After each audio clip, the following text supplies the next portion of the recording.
J'étais en reportage depuis 1 mois et demi, accueilli au sein de la flottille 32F, dont je rapportais les missions. Et cette nuit-là, un appel nous alerte. Le commandant rejoint la base. Un chalutier coule avec 7 personnes à son bord. Après le passage de la dépression, les conditions sont mauvaises. 6 à 7 mètres de creux et la température de l'eau est estimée à 10 degrés. Il est près de 6 heures. Et il fait encore nuit quand nous partons de la base de Lanvéoc-Poulmic. En 40 minutes, nous serons sur les lieux, dans le Nord Finistère, à 60 km des côtes. Nous embarquons nous aussi à 7 sur le Super Frelon en mission de sauvetage. Pilote, copilote, 2 mécaniciens, 2 membres de l'équipe médicale et moi-même. C'est bon. 2 tonnes 5, ça suffit, on est à 11 tonnes 6. Ma première préoccupation, c'est si c'est un bateau qui coule ou des naufragés, eh bien, quelle distance pour calculer mon pétrole pour pouvoir arriver au plus vite et pouvoir récupérer tout le monde. Il ne s'agit certainement pas de partir sans réfléchir, de ne pas préparer la mission et de se retrouver en danger, nous, lorsqu'on va sur les lieux de l'intervention. Le CROSS a reçu l'appel peu avant 5 heures d'un chalutier en détresse, au large de Port-Salle, sur la commune de Ploudalmézeau. On va décoller en fait avec le Super Frelon vers 6h15 sur un naufrage en fait à 35 nautiques au large de Port-Salle avec 7 personnes à bord. Le bateau s'appelle la Petite Julie. Le Super Frelon décolle médicalisé, donc c'est juste pour prévenir que si jamais on récupère quelqu'un, on viendra le déposer à la cavale. Les informations nous parviennent au fur et à mesure. La Petite Julie envoie un appel de détresse peu avant 5 heures. Quelques minutes après, la balise de détresse se déclenche automatiquement. Émise par le chalutier, elle indique qu'il vient de sombrer.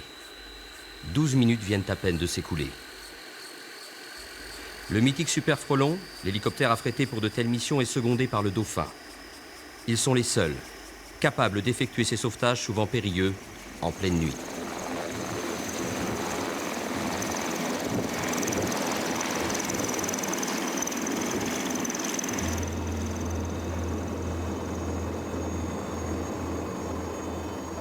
Un avion Falcon 50 de la Marine nationale nous guide sur place. Cette opération est gérée avec le CROSS. Oui, a priori, c'est à 2 minutes. On sera au-dessus à 500 pieds. Et a priori, on a vu un flash. Donc, je te demande de confirmer. Je filme la scène à bord et me rends compte du phénomène d'écrasement qui atténue la hauteur des vagues.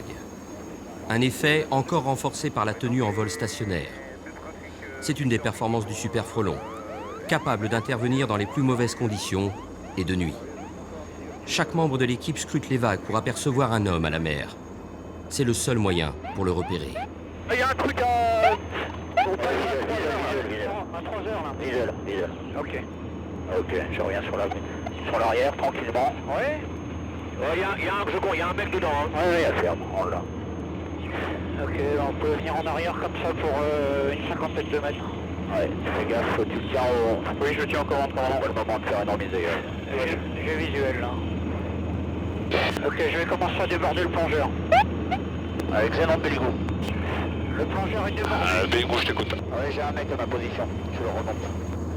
Et si vous voulez passer le petit manche, je suis pareil. Dans l'obscurité, les conditions de tournage s'avèrent difficiles. L'unique projecteur du Super Frelon délimite une grille de repérage.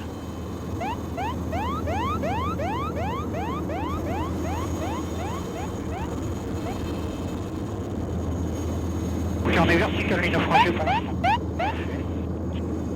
J'ai un à gauche. La hauteur. Ouais, c'est bon, on est 60 pieds. 60 pieds. D'accord. Le plongeur va nager vers le naufragé. Hop. 70 maintenant. Je lui donne des mots. Et il passe le sang, le naufragé. Reçu. J'ai en arrière.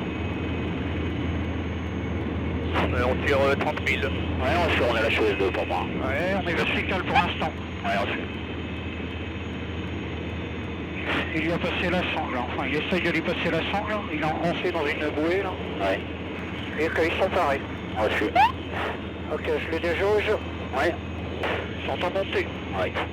Ok, ils arrivent à la mi-hauteur. Est-ce que vous serez parés pour les commandes? Ouais, je suis pareil. Vous avez les commandes. J'ai les commandes.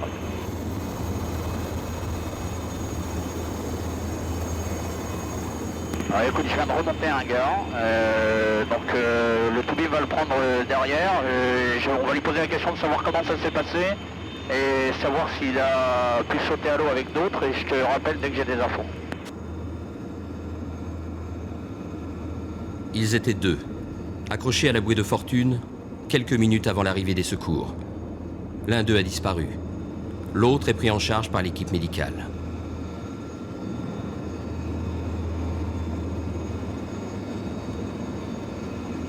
Alors ils étaient 6 à bord a priori. Ouais, Donc lui, il a réussi à s'accrocher à une bouée avec un autre collègue ouais, qui lui a lâché. ouais. Et puis pour les autres, il sait pas. D'accord. Il confirme 6 et pas 7. Déjà, il me dit 5-6. Ouais, d'accord. Il sait pas combien il était. Voilà. D'accord. On va rester en stationnaire pour l'instant. Si, on a 60. Il y a un cadeau que juste à proximité. Hein. Bon, on ouvre les yeux, les gars, parce que s'il y en a un, il n'y a pas de raison qu'il n'y en ait pas d'autres. Oui. Ok, on le débrèle là. Ouais. Tu rallies pas la cavale blanche. Ouais, j'attends. Le Toubib va nous faire son diagnostic et puis dès qu'il aura plus d'infos, je prendrai la décision de rentrer. Je pense s'il me demande de rentrer pour il peut dire. D'accord. Bon, je pense Les recherches se poursuivent tant que le médecin l'autorise. Puis nous rejoignons l'hôpital de la Cavale Blanche, qui prend en charge le naufragé. au niveau maritime. Il fait à peu près entre 9 et 10 degrés dans l'air, ce à quoi il faut rajouter la vitesse du vent. Plus le vent est fort, plus la température ressentie chute. Avec le vent, évidemment, le froid est complètement accentué.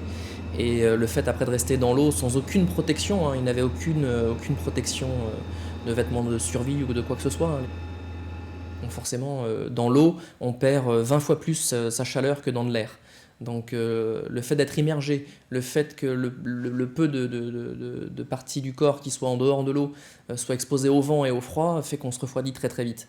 Et je crois que le naufragé qu'on a récupéré en premier a eu énormément de chance, puisque compte tenu des conditions, il avait une température corporelle qui était tombée à 32 degrés.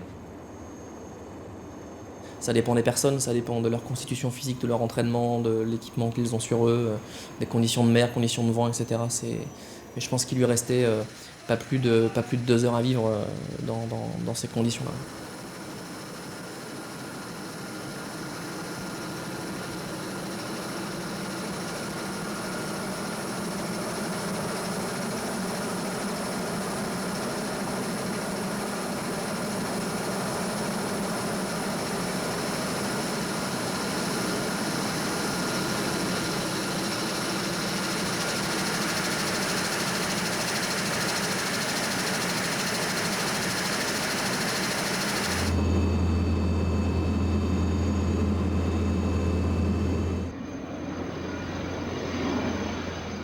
Il est temps de retourner à la base de l'Envehoque Coulmic pour une brève escale technique.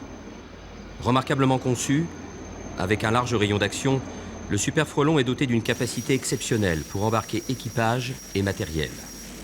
Aussi déchaînés que soient les éléments, on se sent étrangement rassuré à son bord. Cet appareil de 13 tonnes, qui brûle 1 tonne de carburant à l'heure, dispose de 3h30 d'autonomie.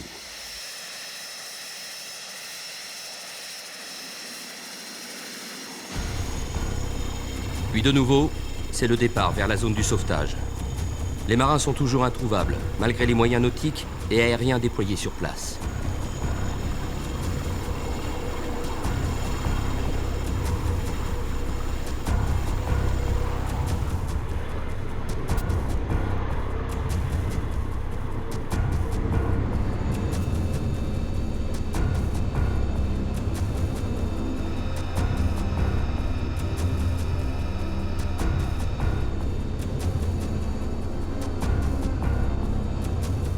De nouveau, le Falcon nous guide sur la zone de recherche.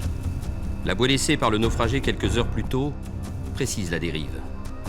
Cet indice oriente les recherches. Comment évaluer les chances de survie? Pour l'heure, tous espèrent.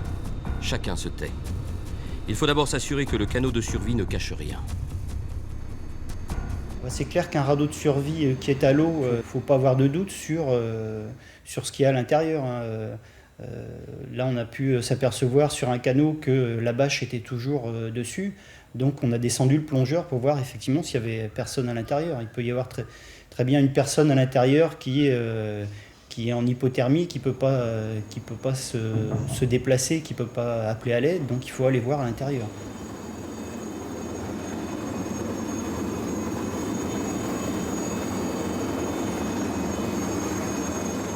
Et en fait, ordre du commandant de descendre pour investiguer le canot qui était là. Et je descends avec la sangle quand même, parce qu'on ne sait jamais, un corps, quelqu'un inanimé. Donc j'arrive près du canot, je fais attention bien sûr, parce qu'il y a la mer, le canot bouge, il y a le câble qui peut se prendre dedans, je regarde dedans, il n'y a rien. Je dis il faut que je regarde dessous, on ne sait jamais, qu'un naufragé aurait pu rester accroché sur une sangle, ou on ne sait jamais. Donc j'investigue à l'intérieur, sur les côtés, dessous. Malheureusement, c'est vain. Donc je remonte à l'issue de l'investigation.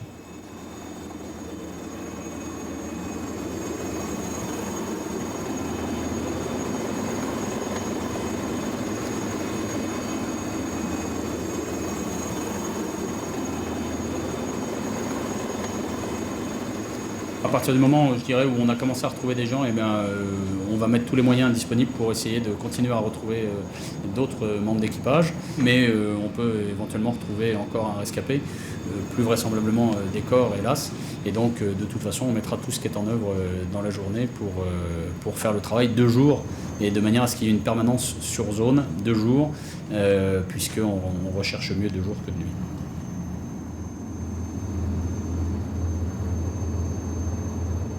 Un chalutier dépêché sur la zone vient de repêcher un noyé à la dérive. Le Super Frelon se charge de récupérer le corps. Les marins l'ont recouvert d'un linge. Lui aussi, comme surpris dans son sommeil, est aussi peu vêtu que son collègue sauvé quelques heures plus tôt. Les chances de survie dans une eau à 10 degrés sont minimes. La température du corps chute très vite, d'autant que le vent est fort. J'ai du mal à filmer cette scène. Quand je me suis engagé pour témoigner des réalités du sauvetage en mer, je ne m'attendais pas à me trouver confronté à une découverte aussi macabre. Cela fait malheureusement partie de la mission. La mienne est de le rapporter.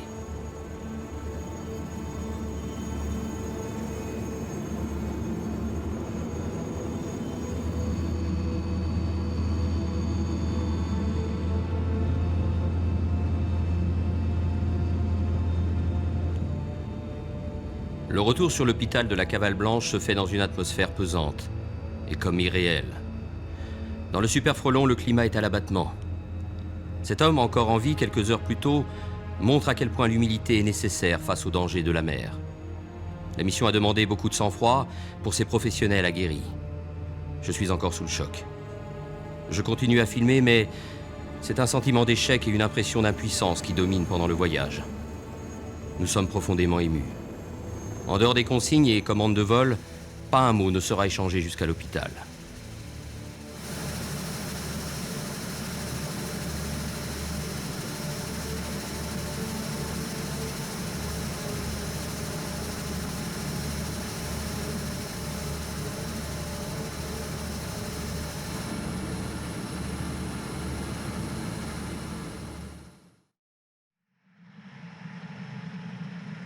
Le lendemain matin, une certitude se confirme. Les chances de retrouver des survivants s'amenuisent. Il faut penser aux proches et poursuivre les recherches. Pour aujourd'hui, on y retourne, en tout cas ce matin. Le but pour tout le monde, c'est de retrouver les corps.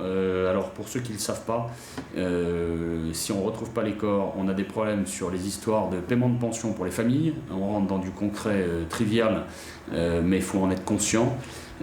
Donc c'est aussi important que de retrouver des rescapés lorsqu'on sait qu'on ne peut plus les retrouver, hélas. Donc on repart ce matin en espérant au moins pouvoir ramener les corps aux familles. 1, pour que les familles fassent leur deuil, et c'est important. Et 2, pour tous les problèmes administratifs ensuite, penser qu'il y a des veuves et des orphelins qui survivront à cette catastrophe. Voilà, merci. Retrouver les corps des marins toujours portés disparus, c'est un aspect de la mission menée par les équipages des Super Frelons.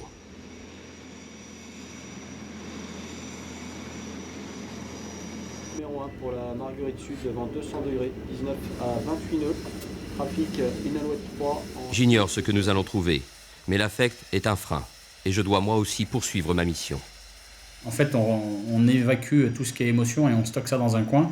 On est en vol, on est au boulot, on est concentré sur la mission. Il faut la mener jusqu'au bout, ou en tout cas le mieux qu'on peut, et pas se laisser aller à des sentiments ou à des appréciations sur le moment. C'est là aussi où c'est notre survie qui en dépend. On doit toujours rester professionnel, marin. On connaît la mer, on sait ses dangers.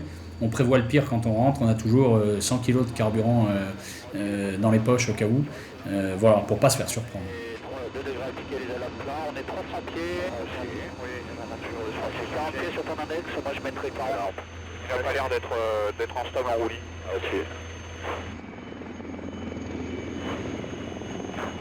Ok, allez, ce sera clair à droite. Un fumigène marque la zone de recherche délimitée par le CROSS. Ce nouveau secteur tient compte des hypothèses de dérive liées à la force du vent et du courant important sur le secteur.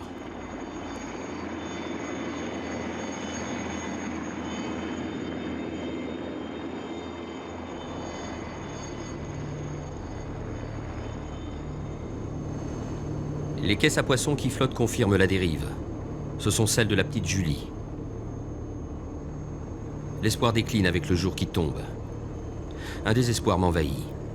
Je suis atteint durement. Quand j'ai commencé ce reportage, cela je ne l'avais pas prévu, ni même envisagé. Je me demande, comment ces professionnels peuvent-ils prendre le dessus? Est-ce grâce à leur formation ou parce qu'ils sauvent tant de vies? À la base aéronavale, la vie reprend son cours. La 32F, certains l'ont décrit comme les Saint-Bernard des mers. Ce sont des marins qui volent au service de plusieurs missions. L'assistance aux navires en détresse, le sauvetage des vies humaines, et puis des missions plus militaires, de soutien aux sous-marins nucléaires, de soutien aux forces océaniques, et puis de travail avec les commandos. Et enfin une dernière mission non des moindres, qui est le contre-terrorisme maritime. Nous sommes la dernière unité à voler sur Super Frelon. On a tendance à dire en rigolant qu'on est moins nombreux que les pilotes de Formule 1, les pilotes de Super Frelon. C'est une machine qui rend d'excellents services, mais qui est une horloge à faire fonctionner. Donc derrière tous ces vols, il y a une fourmilière de techniciens qui travaillent jour et nuit pour que ces aéronefs puissent voler et puissent aller faire leur mission qui est régulièrement dans des conditions extrêmes, donc où la machine doit être fiable à plus que 100%.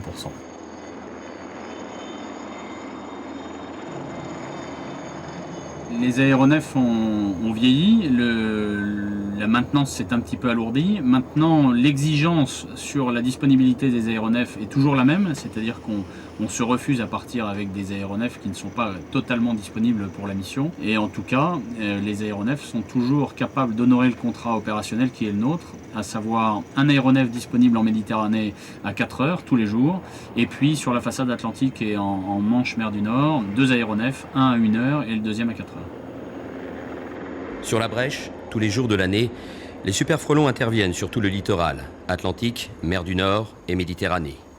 Quant aux dauphins de service public, basés aussi à Lanvéoc, ils couvrent les zones du Touquet, de Cherbourg et de La Rochelle.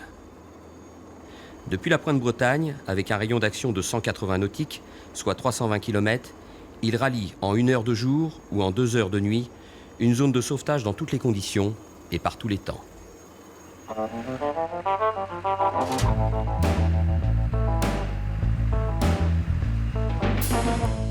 Ici, à Lanvéoc-Poulmic, la dimension mythique du Super Frelon prend tout son sens. Maillon indispensable du sauvetage maritime français, cet hélicoptère de la Marine nationale, toujours apte au service, est le héros de cette histoire depuis près de 40 ans. Avec en moyenne une intervention par semaine, les effectifs de la flottille 32F sont unis autour de missions qui font leur force. La flottille 32F, c'est un effectif de 120 personnes qui œuvrent quotidiennement au bon fonctionnement du parc des 7 Super Frelons. Les missions l'exigent et ces grosses machines de 13 tonnes concentrent toute l'attention des mécaniciens. Ainsi, pour 1 heure de vol, il faut compter plus de 20 heures d'entretien.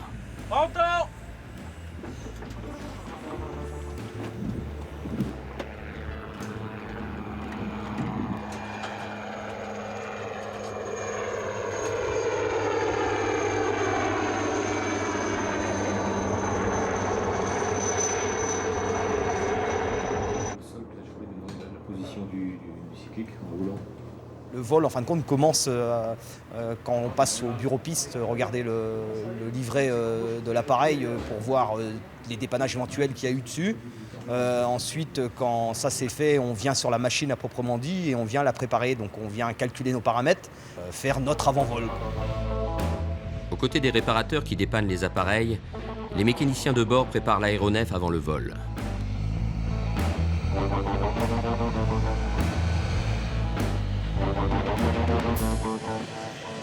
À partir du moment où on est sur les capots moteurs là-haut et qu'on est les derniers à passer à cet endroit-là avant le vol. Donc s'il y a une anomalie aussi bénigne soit-elle à laquelle on juge que la sécurité du vol peut être engendrée, on peut être amené à dire non, on n'effectuera pas ce vol-là. Ou tout du moins, on fera appel aux techniciens pour qu'ils viennent constater l'anomalie et après discussion, oui ou non, on décidera si ça va engendrer la sécurité ou pas. Ou si intervention il doit y avoir.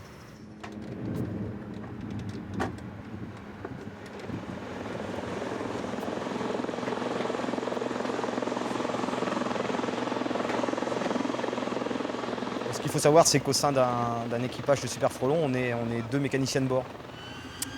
Il y a un qui est ce qu'on appelle Megbo Machine, donc qui s'occupe de tout ce qui est phase de démarrage de l'hélicoptère, phase de vol, qui est là pour gérer les pannes éventuelles en accord avec le chef de bord.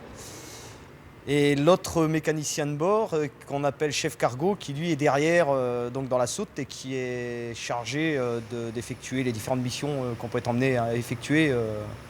Peuvent aller d'un treuillage à un transport de commando ou autre.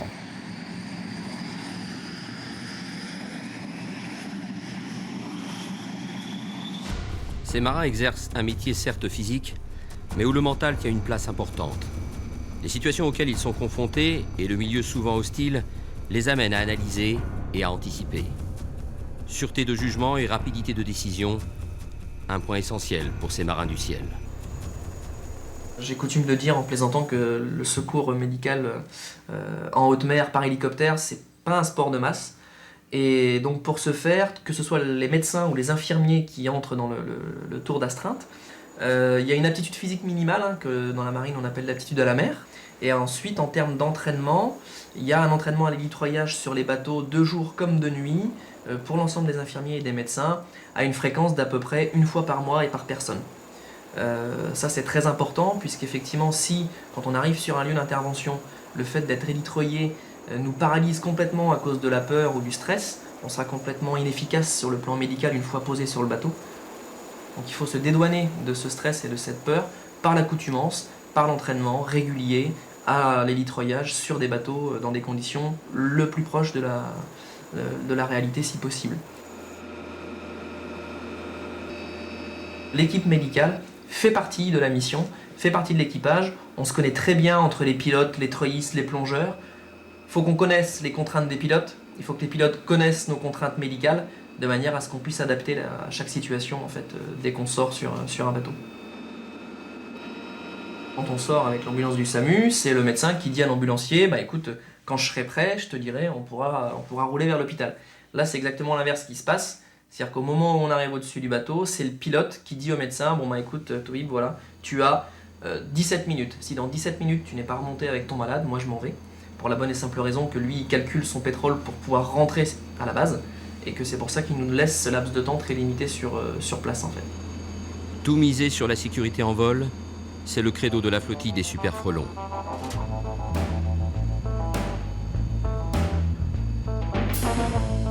Dans le prochain épisode, la pratique de ce métier de marin du ciel va s'éclairer. Tous les acteurs aux compétences spécifiques, et dont les qualités humaines ne sont pas des moindres, vont nous plonger au cœur de l'action. Ainsi, nous suivrons le rythme soutenu des entraînements et nous observerons l'importance du travail des techniciens de l'ombre. La base aéronavale de Lanveoog-Poulmic, point de départ des hélicoptères de service public, partage l'espace avec l'école navale, où sont formés de futurs officiers de marine, dont certains deviendront pilotes. Chaque jour, comme dans toutes les unités de la marine, les élèves sont réunis au lever du jour pour le rassemblement. Il s'effectue en présence d'une garde qui rend les honneurs au pavillon national. Présentez. Hop. Le rassemblement permet, avant de commencer le travail quotidien, de diffuser les informations générales est de faire participer tout l'équipage à la cérémonie des couleurs.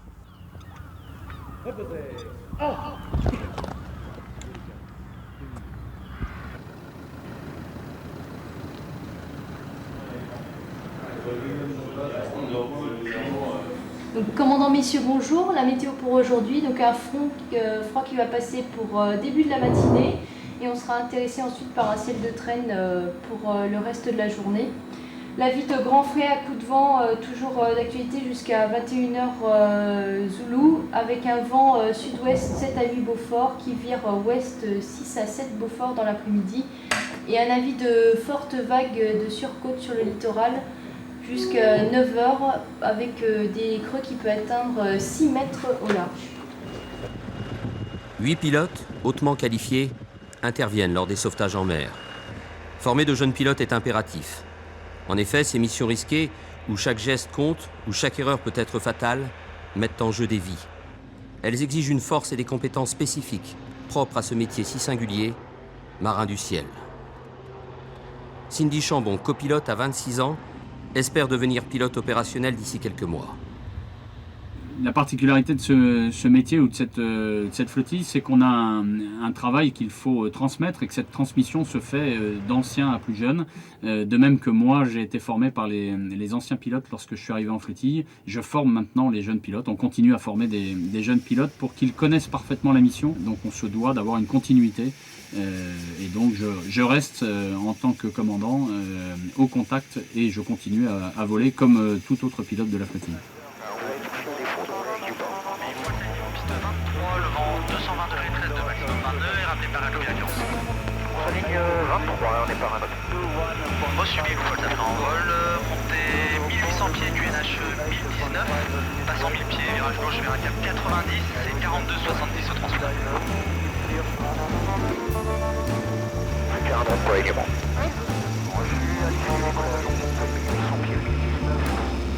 Je suis j'ai la passé parce qu'on confirme pas trop. Défaut Véligo, Fox, tableau 09 Ayant validé son brevet de pilote, Cindy Chambon voulait en faire son métier. La marine lui offre le seul horizon qui correspond totalement à ses rêves. Si son expérience lui a permis de cumuler des heures de vol sur des appareils différents, l'aspect très spectaculaire du Super Frelon reste exceptionnel, tant dans sa conception que dans son pilotage. La présence de femmes dans l'aéronautique navale est encore assez rare. D'ailleurs, Cindy est la seule pilote dans la flottille. C'est vrai que là, la 32, je suis la 3e femme depuis 50 ans. C'est un peu particulier, c'est vrai qu'on se sent un peu seul par moment. Mais bon, on fait face et puis on est là pour le boulot. Moi, tant que je vole, c'est vrai que c'était mon rêve et je le réalise. Donc après, à côté, on essaie d'oublier quand ça va pas.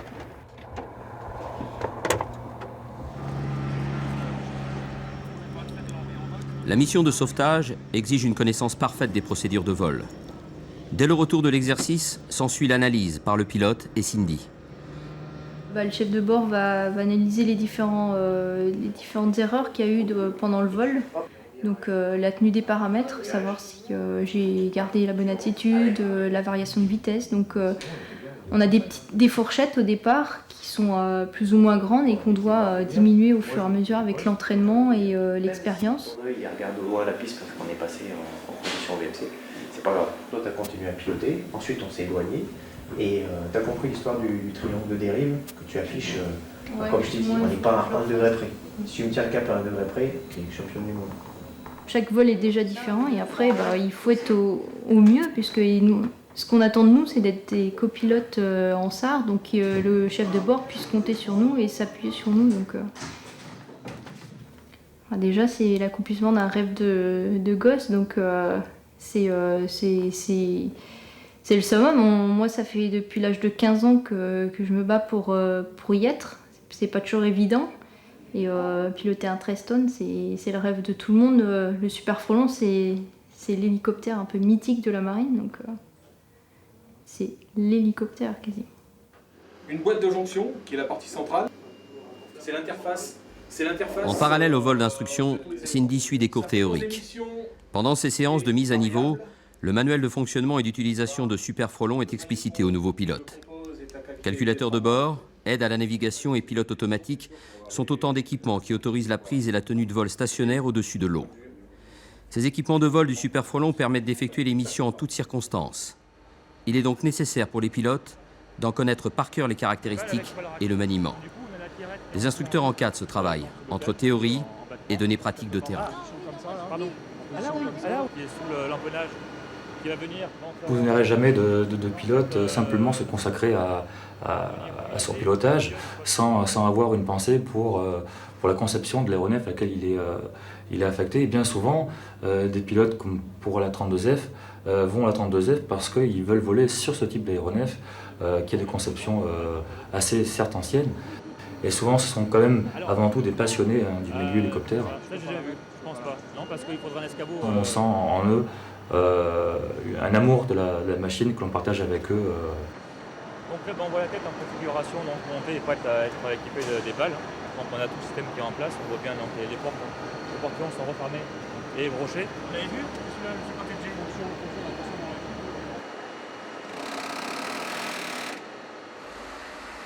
Toute la confiance de l'équipage en vol est accordée aux techniciens de l'ombre.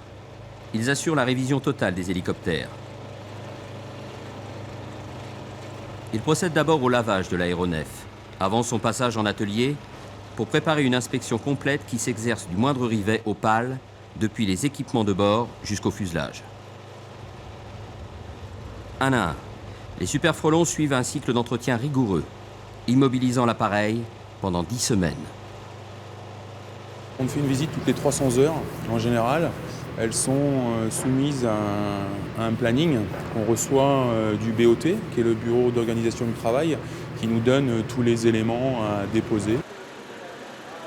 Ce ne sont pas que des simples niveaux ou une simple vidange, ce sont des démontages, de gros démontages qui nécessitent d'avoir beaucoup de personnel, du personnel qualifié.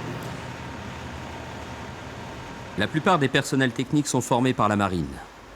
Au bout de quelques années de formation en interne, suivis et accompagnés par des contrôleurs, ils peuvent, comme les pilotes, passer les étapes de qualification. Beaucoup de jeunes apprentis mécaniciens issus de la région débutent leur carrière et découvrent un métier dans l'aéronautique navale. Une visite de contrôle est un bon apprentissage pour connaître le Super Frelon. Elle équivaut à un démontage total de l'appareil. Il est remis sur la chaîne de montage pour remplacer, vérifier, réviser tous les éléments avant d'être déclaré opérationnel. Ces 3 moteurs de 1650 chevaux sont eux aussi contrôlés. L'hélicoptère se retrouve à nu. Il est pratiquement à nu, je dirais, à 80%. Comme il est toujours dans un univers salin, ça mange énormément les pièces en elles-mêmes. Et c'est pour ça que l'on rentre le Super Frelon en visite par rapport à son potentiel de ces 300 heures qui arrivent à échéance avec tous les éléments. Et la vérification de la structure est très importante sur le Super Frelon. Encore plusieurs semaines de travail seront nécessaires avant la remise en service du Super Frelon.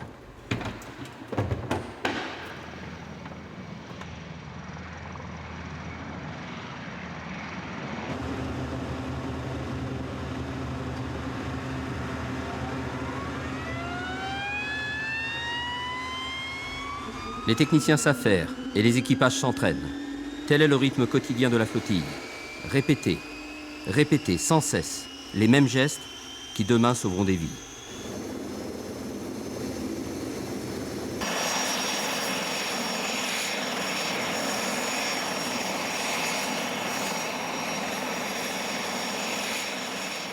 La particularité du sauvetage en mer et de ses missions, c'est qu'on a du mal à reproduire lors de l'entraînement la réalité de ce qu'on retrouve vraiment lors des interventions, puisqu'on va travailler au cœur de la tempête dans des mers déchaînées et que nos normes d'entraînement sont forcément en deçà de cette réalité. Ce sont des marins qui savent ce que c'est que de travailler au-dessus de l'eau, qui connaissent les bateaux, les bâtiments, qui ont été sur des bâtiments au cours de leur carrière et qui donc, lorsqu'ils vont sur un chalutier, savent exactement comment va réagir le bateau. Ils connaissent parfaitement leur hélico. On vole tous entre 200 et 230 heures par an, essentiel, quoi. Beaucoup de nuit. On fait entre un quart et un tiers de notre activité de nuit à la mer, sur les bateaux, et on s'entraîne quotidiennement. Pour s'entraîner le plus régulièrement possible, les marins du ciel font appel à différents bateaux, tels qu'une frégate de la Marine nationale, ou un remorqueur de haute mer, l'Abeille Bourbon, ou encore une vedette de la SNSM.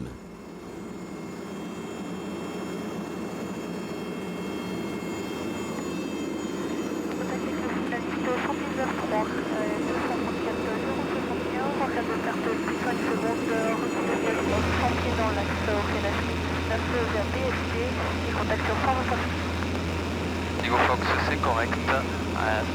Effectué signal de cabine à convenance. Le Nord Fox Echo de précision 1009. Rappel effectué. Fox Echo 1009, on rappellera effectué.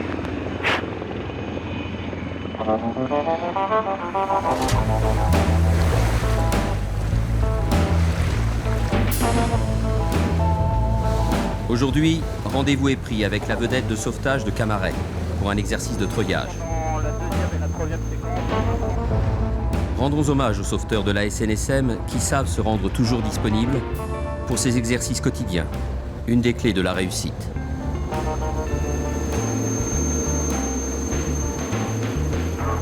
Route 340, ça pourrait être pas bloqué.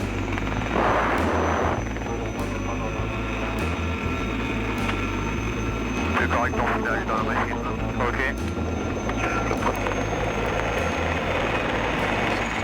J'ai tassé la porte. J'ai visionné le bâtiment. Je suis paré pour le guidage. Marin du ciel, un métier à haut risque, sans aucun doute. Il tient de la haute voltige, de l'exercice de précision et de la maîtrise du hasard. Accroché à un filin dans le vide, tout peut arriver. C'est au chef cargo de contrôler le ballon en fonction de la gîte et d'assurer avant tout la bonne réception du plongeur sur le pont. Le risque de percuter le bateau est bien réel, tout comme l'éventualité du filin qui casse. L'exercice est très physique, d'autant plus que les conditions sont souvent mauvaises. Ainsi, la répétition de protocoles d'hélitreuillage met en action 2 plongeurs et une civière et conduit à l'automatisation parfaite des moindres gestes.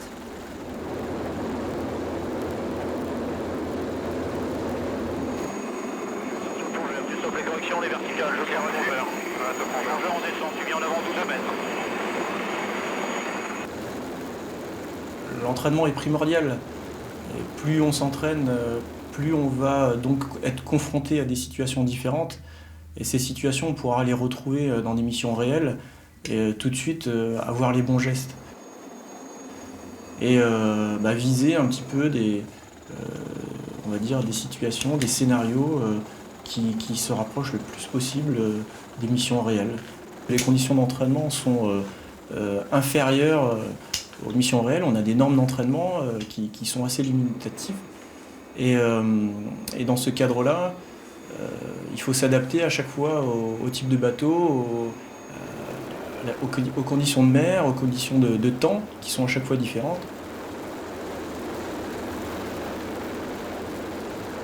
Le guidage pour un treuillage, ça sert à guider le pilote à un vertical, à une zone de posée d'un plongeur ou d'une civière, et une zone relativement dégagée ou complètement dégagée, où on pourra poser le plongeur et la civière en toute sécurité.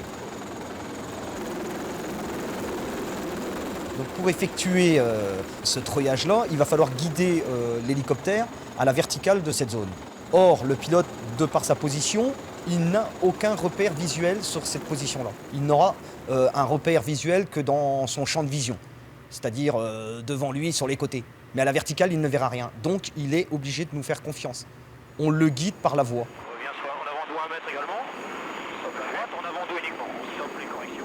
On est les yeux du chef de bord parce que lui, il est arrivé sur ses repères sur le bateau ou autre. C'est des consignes qu'on donne en permanence pour que l'hélicoptère garde au moins pendant la phase de posée et la phase de récupération une position verticale.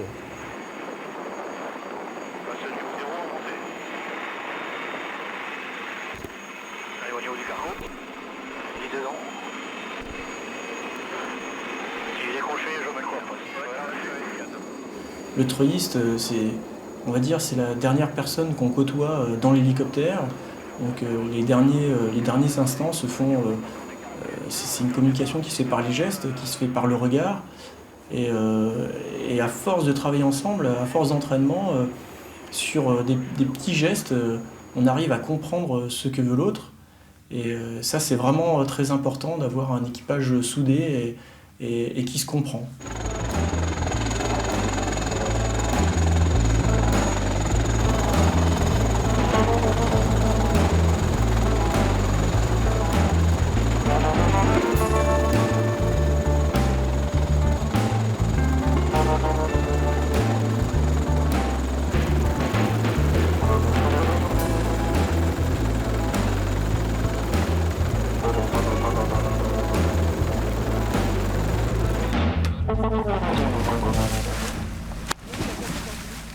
Les plongeurs se forment aussi dans la rade de Poulmic.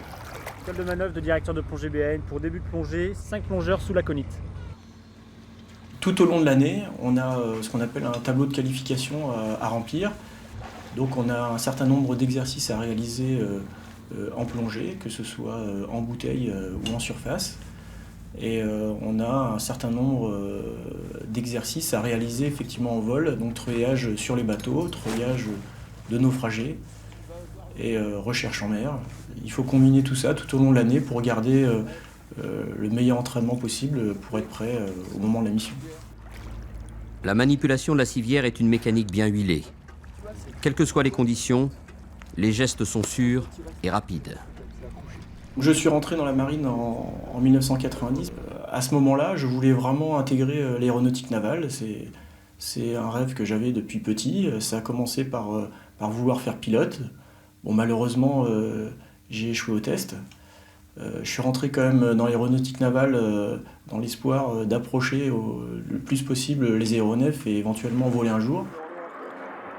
Depuis tout jeune, je suis très à l'écoute du secourisme. C'est quelque chose qui me tient vraiment à cœur. Et tout de suite, j'ai pensé à plongeur hélicoptère.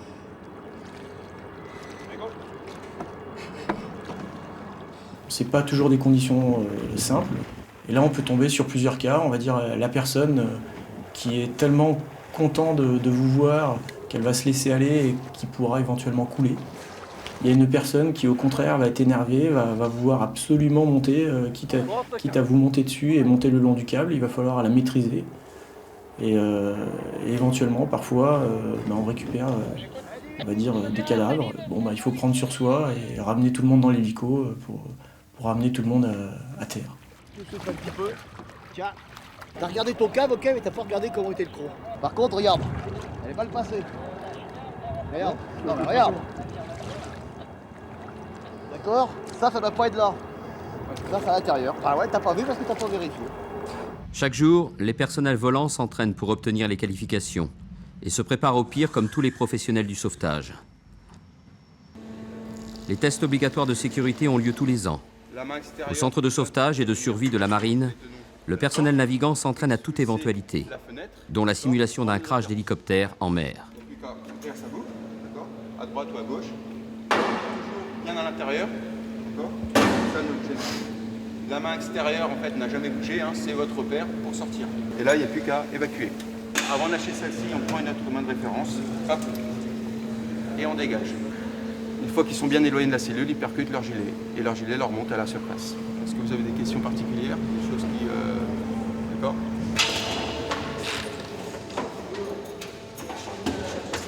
On remet les pilotes et techniciens en conditions réelles, c'est-à-dire qu'on les installe à leur poste de travail, à leur cabine de pilotage, et on les immerge dans la piscine, avec bien sûr des plongeurs qui sont là en sécurité. Et notre principal travail, justement, ça va être de leur faire prendre conscience qu'ils sont capables d'évacuer une cabine immergée.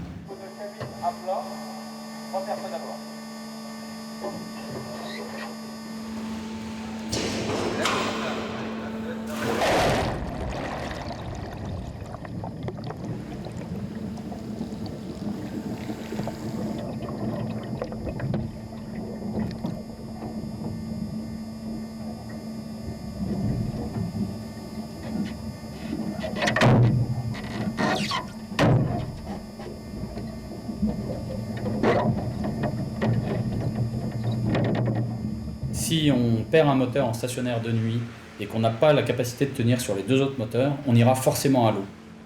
Si on va à l'eau, il faut savoir évacuer la machine pour garantir la survie de l'équipage. Plus on vieillit et plus on le fait, et plus on a l'habitude de le faire, et plus on s'aperçoit qu'on est à l'aise à le faire, ce qui veut dire qu'effectivement c'est en s'entraînant qu'on devient performant. Donc je pense que les gens sont...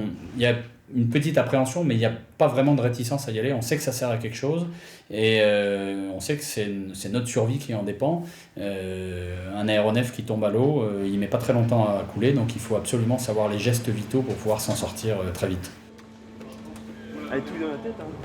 C'est vrai que c'est pas toujours agréable, donc on essaie de penser à autre chose. Maintenant, on pense surtout aux gestes, on doit faire comme il faut, et puis apprendre les repères, faire les choses bien, comme ça on évite de la faire 3 fois de suite, parce que sinon on est obligé de la recommencer. Donc on l'a fait bien, non, on pense à rien. Ça fait un peu jacuzzi en plus dedans, donc c'est rigolo.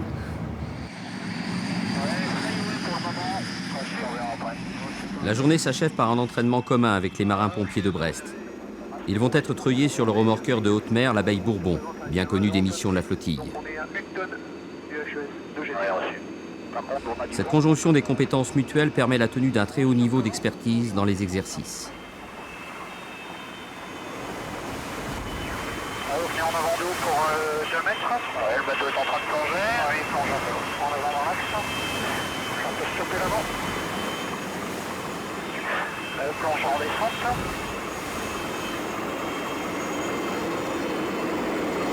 On est bien comme ça, bonne position.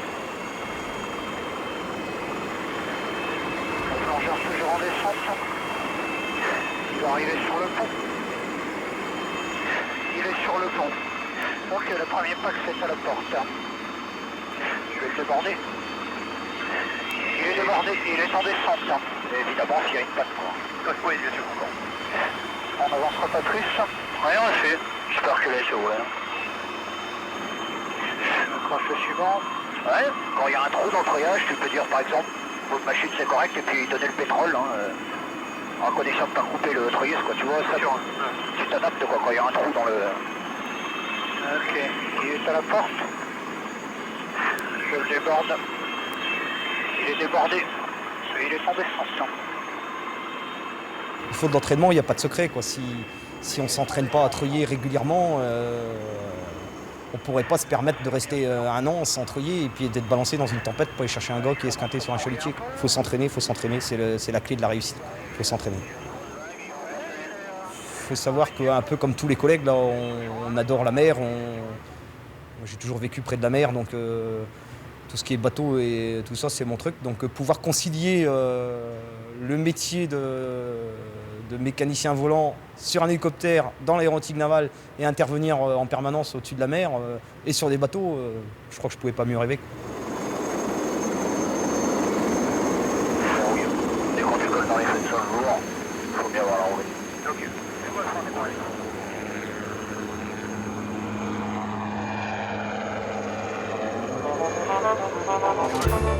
Au prochain épisode, il sera question de l'évacuation d'un marin blessé. Et nous accompagnerons une mission pédagogique auprès des élèves du lycée maritime du Guilvinec, encore sous le choc du naufrage de la petite Julie. Delta Bravo. On vient d'avoir un blessé là, en faisant les manœuvres pour mettre en pêche. Il s'est fait coincer en dessous un panneau et côté droit il a l'épaule et côté gauche il sent les côtes, quoi. Pour lui il a des côtes cassées. Bien reçu, je peux avoir votre immatriculation s'il vous plaît, ainsi que votre position. Immatriculation, c'est le Québec Florian du Guilvinec, GV 642 093. Et position actuelle 48 11 et 5 degrés 46. Oui, bonjour, le CMS du Cross-Corsen. Je vous appelle pour une nouvelle évacuation médicale. Ouais, donc c'est à peu près à 60 000. À peu près à 60 000, ouais, c'est ça, je te confirme. 60 000, plaine ouest pratiquement de Douarnenez. C'est au sud du rail montant. Les premiers éléments que j'ai, c'est qu'il faut faire chauffer un hélicoptère. Il va falloir aller chercher le mec en médicalisé.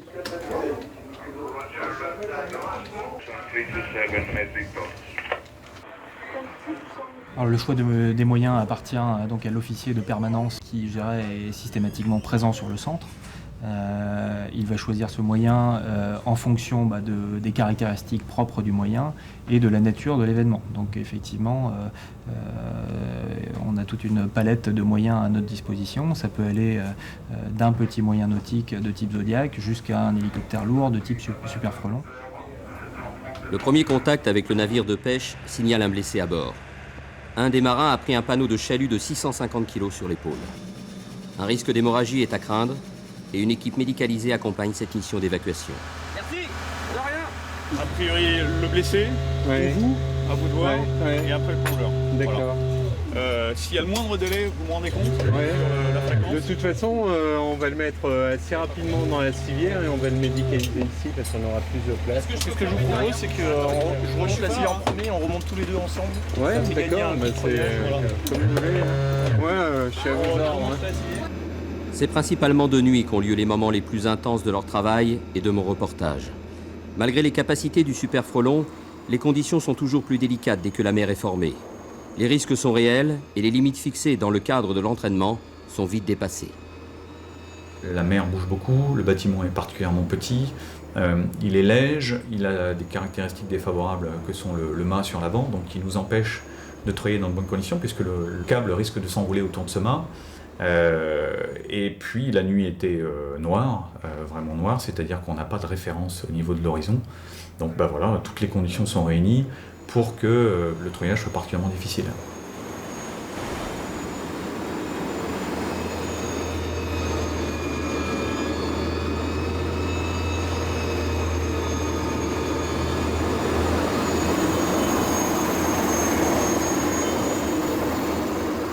Le plongeur descend sur le bateau. Une fois à bord du chalutier, il est le premier en contact avec le blessé. Quand il m'a vu arriver, je pense qu'il s'attendait à être soulagé de suite. Et ensuite, il a voulu se débrouiller tout seul pour aller dans la civière parce que je ne pouvais pas le toucher tellement il avait mal. Une fois dans la civière, je l'ai calmé. Il avait quand même pas mal d'appréhension. Je l'ai calmé pour qu'il soit un peu plus serein. Mais la suite fait que vite fait, il s'est aperçu des conditions et que c'était pas facile. Et je pense qu'il a dû avoir peur quand même de cette évacuation.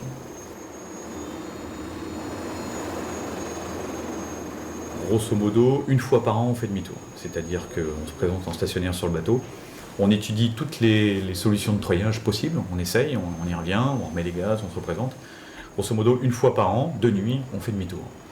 Bon, il s'avère que là, on a réussi à treuiller dans des conditions difficiles et qu'à partir du moment où il y a vraiment un risque pour le personnel ou qu'il y a une casse, dès que le bout a cassé, je dis mon blessé est en sécurité, le plongeur est entraîné, est habitué, dans 5 heures, il est sur Dordogne. Il n'y a aucune raison que j'aille reprendre des risques pour sortir un plongeur qui peut rester 5 heures sur le bateau. Et pour Fox, ce sera incomplet au vu de la patte du temps. Bien reçu, Fox. Les paramètres motarage qui sont plus ouverts. Malgré une intervention à haut risque, la mission aura été effectuée avec le sentiment du devoir accompli. Le plongeur est resté à bord alors que le blessé est évacué sur l'hôpital de la Cavale Blanche de Brest, où il est pris en charge par les urgentistes.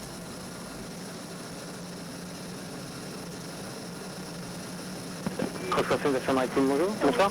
C'est le SAMU. Je voulais vous informer que le patient du Kéling Florian est arrivé aux urgences chirurgicales du CHU de la Cavale Blanche. D'accord. Le Super Frelon va décoller. D'accord, très bien. Merci. Merci beaucoup. Au revoir.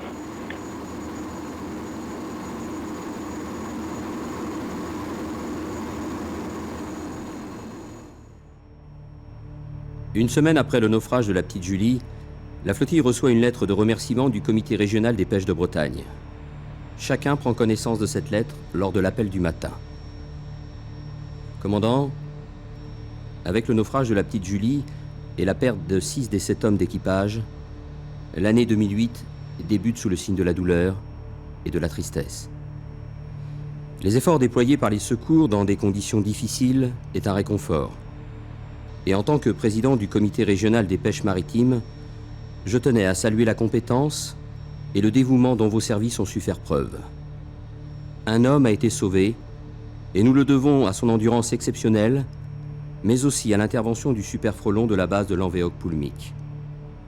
Je vous serai gré de bien vouloir transmettre notre profonde gratitude au personnel qui a participé aux opérations.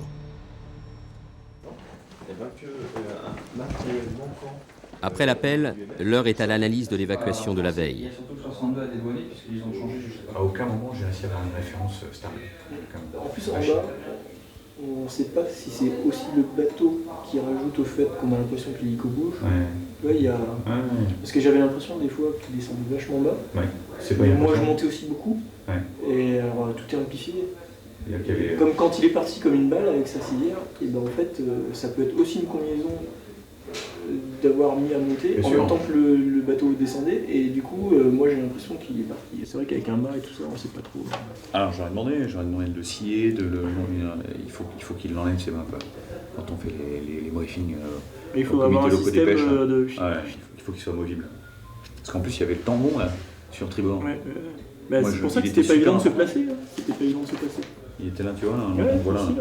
Moi, je pensais qu'on aurait travaillé là, du coup on a travaillé de côté. Le problème c'est qu'il y avait du coup entre ce câble là et le bord du bateau, il n'y avait pas de place. On n'a pas pu poser... tout à fait. Bon. Écoute, désolé pour la nuit passée à bord.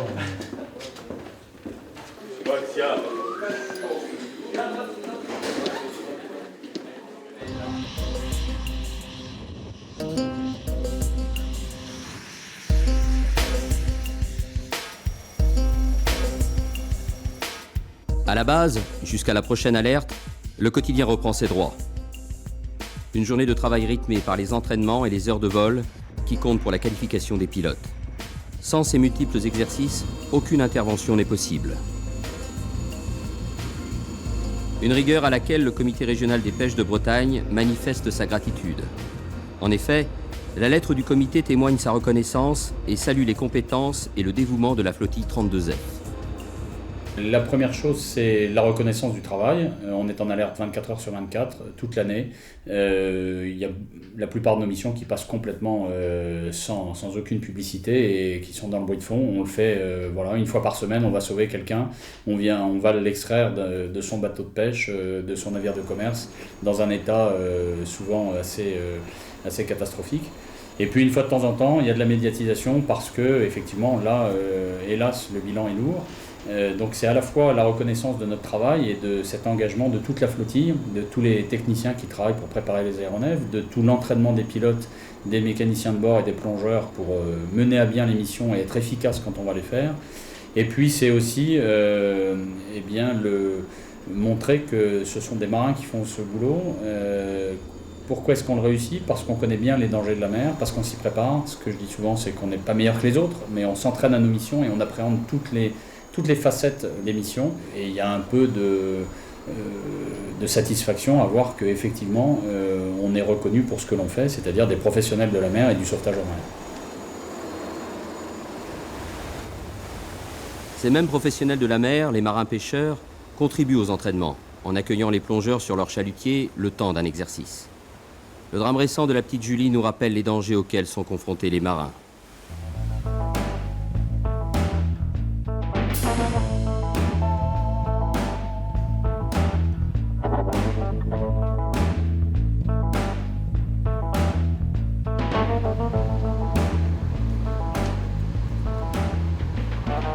Aux manettes du simulateur de vol, Cindy poursuit sa formation.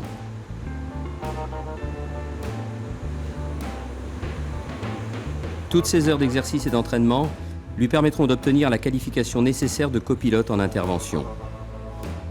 Son expérience antérieure est complétée par des remises à niveau pour se qualifier sur Super Frelon.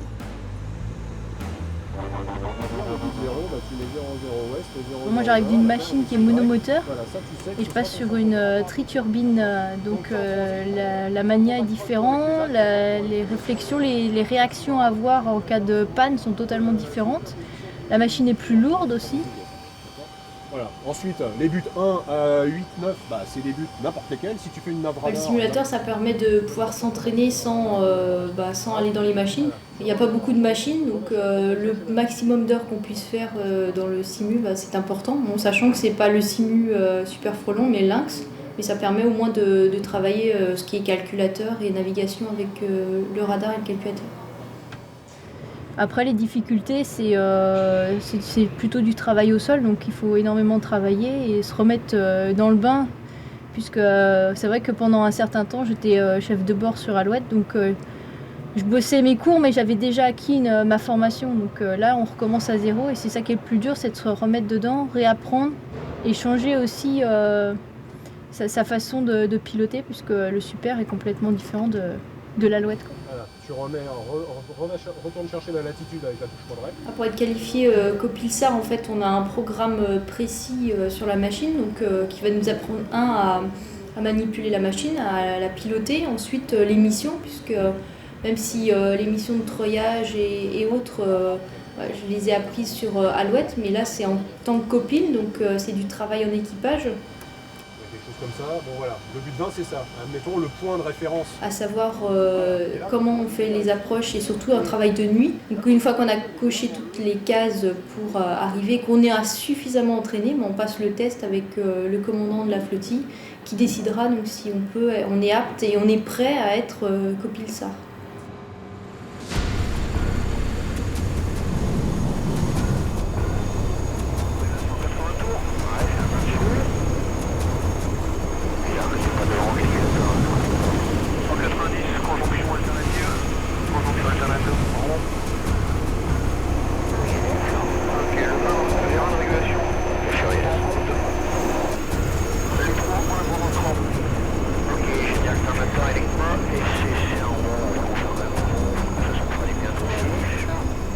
L'acquisition de ces qualifications est indispensable. Pilote, mécanicien, plongeur, équipe médicale, tous maîtrisent les procédures sur le bout des doigts. Rien n'est jamais laissé au hasard, ou plutôt, il s'agit de prévoir l'imprévisible aux multiples aspects. Cette expérience constitue une sorte de catalogue précieux pour la sécurité. Bon, je ne vais pas passer pour un ancien, j'en ai fait quelques-uns, mais aucun ne se ressemble, hein. À part certains bateaux qu'on a l'habitude de faire, style certains ferries qui passent au large de la Bretagne. Ouais, on a l'habitude de travailler dessus, et voir certains chalutiers aussi, où on revoit de temps en temps, mais normalement ils ne se ressemblent pas, quoi. On peut passer d'un chalutier de 20 mètres en pleine journée à un porte-conteneur en pleine nuit, on s'adapte.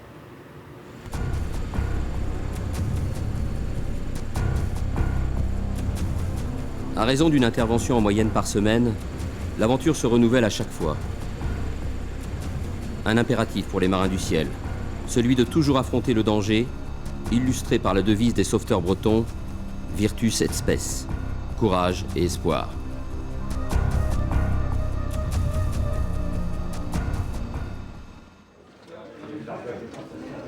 Avant les vols d'instruction, une séance de travail réunit l'équipage pour le préparer aux spécificités de l'exercice.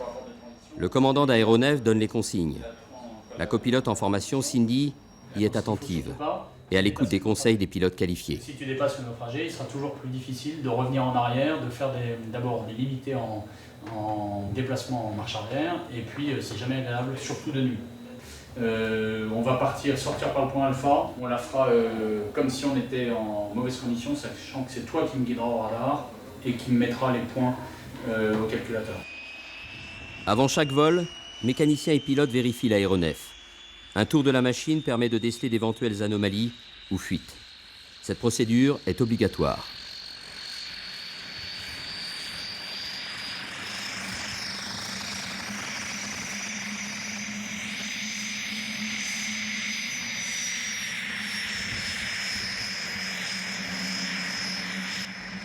La qualification de Cindy se rapproche.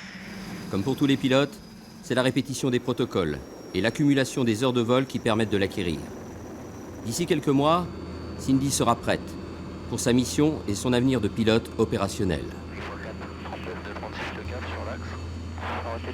Le vol pour Le Guilvinec constitue d'ailleurs une qualification pour Cindy. Nous voici sur la vedette SNSM pour un nouvel entraînement. Les conditions s'avèrent difficiles et plus proches de la réalité du sauvetage.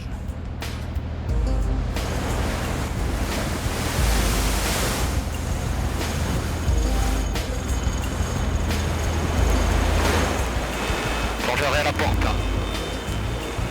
Ok, je le sors. Il est dehors en descente. Je le prépare pour les commandes derrière. Ok, j'annule les déplacements. Ok, vous avez les commandes. Ok, je prends les commandes et je viens à droite de vous pour 7 mètres. Il est en descente.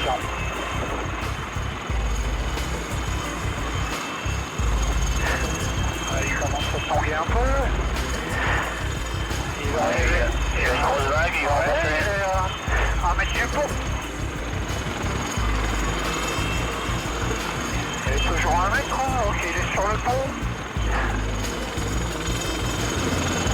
On est en avant dans l'axe pour 2 mètres. La sangle.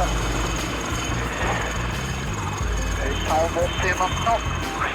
Elle est dégagée des obstacles.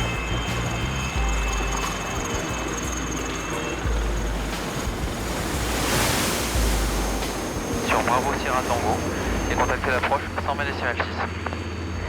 Contact avec le signaliste 119.3, 234 075, en cas de perte de plus de 5 secondes, remise de gaz 800 pieds dans l'axe au freinage MiG 19 VAP. Rencontrer les professionnels de la mer constitue une des actions de la flottille pour les familiariser avec la technique du treuillage utilisée lors d'évacuations sanitaires. Au lycée maritime du Guilvinec, la rencontre s'effectue dans un contexte sensible. Les élèves sont encore sous le choc du naufrage de la petite Julie et pleurent des marins portés disparus. Quand la flottille 32F m'a appelé, on a échangé sur le fait qu'on se connaît bien, puisque la 32F est venue dans l'établissement en 2006, alors qu'on a le sentiment de faire passer les messages aux jeunes. Malgré tout, on est touché au plus fort du drame de la petite Julie, puisqu'un élève du lycée était à bord et est porté disparu.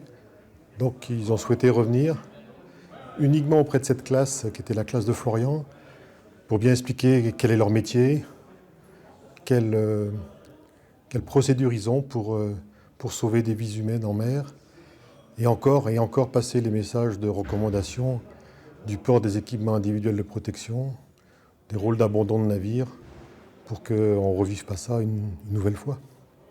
À travers ce qui s'est passé sur la petite Julie, je souhaite vous faire passer des messages forts qui doivent vous interpeller, vous, que l'on vient chercher pour plus de 70% des cas, 70% des interventions que l'on fait en mer et des décollages que l'on fait sur alerte est fait au profit des pêcheurs.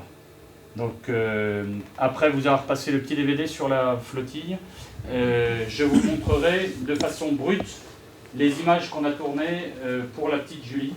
On regarde ça et puis après on en reparle.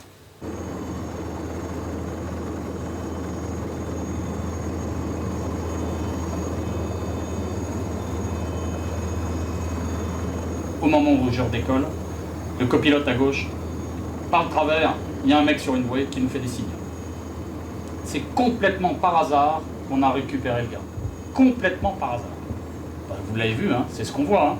C'est-à-dire que nous, sous jumelles de vision, on voit effectivement une tache qui bouge par rapport à la mer qui déferle et aux vagues qui claquent. Mais il n'a pas de lumière, il n'a rien. Nous, on balaye avec le phare. Le moindre petite bande réfléchissante sur les épaules, la lumière vient dessus, ça réfléchit, et là on le voit. Quand je dis que c'est un miraculé, c'est un vrai miraculé. On a beau avoir 9 hélicoptères, 2 avions, des équipages, moi j'ai fait 8 heures de vol le jour, et c'est normal, c'est mon boulot. Et si vous voulez, on met tous les moyens possibles et imaginables. Si les gens qu'on va chercher ne font pas le minimum, on ne les retrouvera pas. On ne peut pas les retrouver. Un mec qui n'a pas quelque chose pour flotter ne flotte pas, il coule. Et quand il coule, c'est fini. Alors j'espère que je vous bouleverse un peu. Moi je peux vous dire que je suis bouleversé. 6 mecs à l'eau, c'est pas admissible. Il faut que ça change. Voilà. Vous qui êtes professionnels de la mer, nous sommes des marins, nous aussi, on est professionnels de la mer, il faut absolument que ça change. Il faut que vous soyez conscient de ça. Vous ne pouvez pas survivre dans l'eau, vous ne pouvez pas avoir totale confiance dans vos navires. Les navires, de temps en temps, ça coule. Vous laissez tous les ans, les marins, pêcheurs, vous laissez tous les ans 10 fois plus de personnes dans les accidents du travail que les métiers du bâtiment. 10 fois plus. C'est 1 pour 1000 chez les marins pêcheurs. C'est énorme. Si tous les gars avaient eu leur VFI, on les aurait tous retrouvés. Tous. Il n'y en a pas un qui serait au fond. Vous voyez ce que je veux dire? C'est ce raisonnement de professionnel de la mer qu'il faut avoir, c'est de se dire, si le bateau coule, je suis sûr qu'il va couler. Et bien si je suis sûr qu'il va couler, 3 minutes avant, je m'équipe. Et si j'ai pas le temps de mettre ma grosse combinaison de survie, je mets ma VFI. Est-ce que vous portez vos VFI sur les bateaux? Levez la main ceux qui portent. Pas tous. Pourquoi? Ça dépend des bateaux. Pourquoi? On va pas mettre un. On a toujours le temps de mettre les équipements de survie, surtout une VFI, c'est un blouson, c'est le blouson. Voilà. Ne serait-ce que ça. VFI et une lampe. Il ne faut pas se surveiller la face. Ça existe sur des bateaux. Moi, je le sais. Où les marins vous traitent de grossias, de trouillards, n'importe quoi, parce que vous mettez votre VFI. Dites-vous bien que c'est un acte de courage de le mettre sur VFI.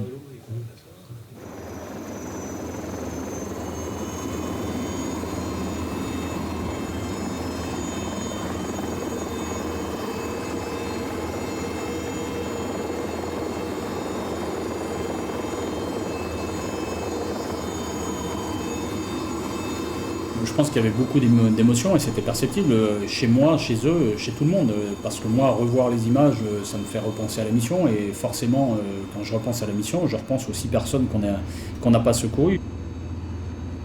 C'est aussi le moment de cracher tout ça parce qu'il faut que ça sorte chez nous aussi. Et je pense que c'était lourd pour l'équipage, les 2 qui étaient présents là. Parce qu'effectivement, quand on voit ces gamins, on se dit qu'un jour, ils peuvent se retrouver au milieu de la flotte par connerie, parce qu'ils n'ont pas pris leur matériel.